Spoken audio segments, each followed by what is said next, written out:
Ahora vamos a hacer una canción que identifica mucho a la ciudad de Pilar. El nombre lo dice, se llama Flor de Pilar, que habla mucho de la mujer pilarense, ¿verdad?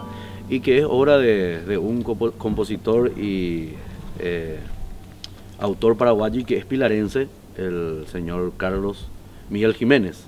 Flor de Pilar nos interpreta Lucía Silva y se viene de esta manera.